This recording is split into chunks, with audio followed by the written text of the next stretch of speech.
बड़ी खबर, अमेरिका ने एक बार फिर से ईरान पर एक बहुत बड़ा हमला किया है। यह हमला खुंदाम, बंदर अब्बास और चाबहार पोर्ट पर किया गया है। ईरानी मीडिया के मुताबिक अहवाज एयरपोर्ट पर भी अमेरिका मिसाइल्स गिरी हैं। अमेरिका ने स्ट्रेट ऑफ हॉर्मुज में ईरान की नेवी के मेन पोर्ट पर, नेवल हेडक्वार्टर पर यह अटैक किया है, जहां से ईरानी नेवी हॉर्मुज पर पूरी तरह से कंट्रोल करती है। इसके साथ ही अमेरिका ने कुवैत में अपने बेस से ईरान पर घातक मिसाइलें दागी हैं। अमेरिका ने दक्षिणी ईरान को निशाना बनाया है। ये वो इलाका है जो कोस्टल एरिया है, जो हॉर्मुज से बिल्कुल सटा हुआ हिस्सा, बू शहर से लेकर चाबहार तक, यानी पूरा दक्षिण का हिस्सा जो कोस्टल इलाका है। अमेरिकी सेंट्रल कमांड ने इन हमलों का ऐलान करते हुए बताया कि अमेरिका ने ईरान के खिलाफ एक और बड़े हमले की शुरुआत कर दी है, ताकि हॉर्मुज स्ट्रेट से गुजरने वाले जहाज़ों पर हमला करने की ईरान की क्षमता को कमज़ोर किया जा सके।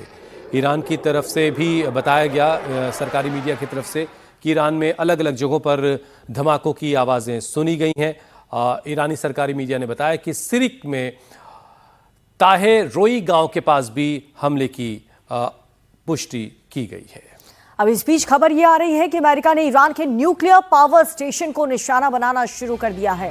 अमेरिका ने ईरान के अराक रिएक्टर पर भी हमला किया। इस रिएक्टर में ईरान के 40 megawatt heavy water nuclear facility है। दोनों देशों के बीच एमओयू के बाद यह पहला बड़ा हमला है जब अमेरिका ने पावर स्टेशंस को निशाना बनाया है। तो ये बहुत बड़ा हमला अमेरिका की तरफ से किया जा रहा है। अराक प्लांट से 40 मेगावाट बिजली का उत्पादन यहां से होता है, जहां पर अमेरिका ने मिसाइल दागी है। सिविलियन फैसिलिटीज को टारगेट किया जा रहा है। इससे पहले भी ब्रिज को निशाना बनाया था, एक रेलवे ट्रैक को निशाना बनाया था जो मशहद को जाता है, और अब एक पावर प्लांट को निशाना अमेरिका ने बनाया है। और अगली बड़ी खबर यूपी से है। यूपी में आज यूपी वालों को एक नए एक्सप्रेसवे की सौगात मिलने जा रही है। यह नया एक्सप्रेसवे लखनऊ से कानपुर को जोड़ेगा। राजधानी लखनऊ को औद्योगिक राजधानी कानपुर से जोड़ने वाले इस 63 किलोमीटर लंबे एक्सप्रेसवे का उद्घाटन आज रक्षा मंत्री राजनाथ सिंह, सड़क परिवहन मंत्री नितिन गडकरी और यूपी के मुख्यमंत्री योगी आदित्यनाथ करेंगे। लखनऊ में एयरपोर्ट के आगे सरोजनी नगर से ये एक्सप्रेसवे शुरू हो रहा है और कानपुर में गंगा घाट तक जाता है। इस एक्सप्रेसवे को 2 हिस्सों में बनाया गया है। पहला हिस्सा एलिवेटेड है, जिसकी लंबाई लगभग 17.5 किलोमीटर है। दूसरा हिस्सा ग्रीन फील्ड है, जिसकी लंबाई लगभग 45 किलोमीटर है। लखनऊ कानपुर एक्सप्रेसवे 4200 करोड़ की लागत से लगभग 3 साल के समय में पूरा हुआ है।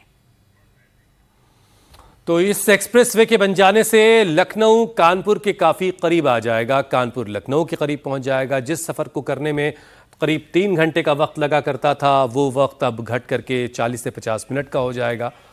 और इसका आज उद्घाटन होना है। आज ये लोगों को इसकी सौगात मिलेगी। और अब खबर दिल्ली से है, जहां अलीपुर इलाके में 2 दर्दनाक हादसे हुए। पहली घटना में यमुना नदी में तैरने गए 4 नाबालिग लड़के तेज बहाव में डूब गए। ये घटना हिरंकी गांव में ठोकर नंबर 24 के पास की है। उनके साथ मौजूद 5वें लड़के ने शोर मचाया और आसपास के लोगों को खबर दी। चारों को खोजने के लिए अभियान चलाया गया। एनडीआरएफ, दिल्ली फायर सर्विस और पुलिस की टीमें मौके पर मौजूद हैं। ये ऑपरेशन अभी चल रहा है। दूसरी घटना में पानी से भरे एक गड्ढे में डूबने से 2 बच्चों की जान चली गई। यह हादसा उस वक्त हुआ जब दोनों बच्चे रविवार की शाम खेत में गए थे और खेलते वक्त पैर फिसलने से दोनों एक गड्ढे में गिर गए, जिसमें पानी भरा हुआ था। यह घटना अलीपुर के मखमेल गांव की है। दोनों बच्चों के साथ खेल रहे तीसरे बच्चे ने गांव वालों को इस बात की खबर दी। इसके बाद लोग वहां इकट्ठा हुए। दोनों बच्चों को निकालने की कोशिश शुरू हुई, लेकिन दोनों को नहीं बचाया जा सका। बताया जा रहा है कि खेत से पानी निकालने के लिए गहरा गड्ढा खोदा गया था, लेकिन उसके आसपास किसी तरह की सुरक्षा व्यवस्था या घेरेबंदी उसकी नहीं की गई थी।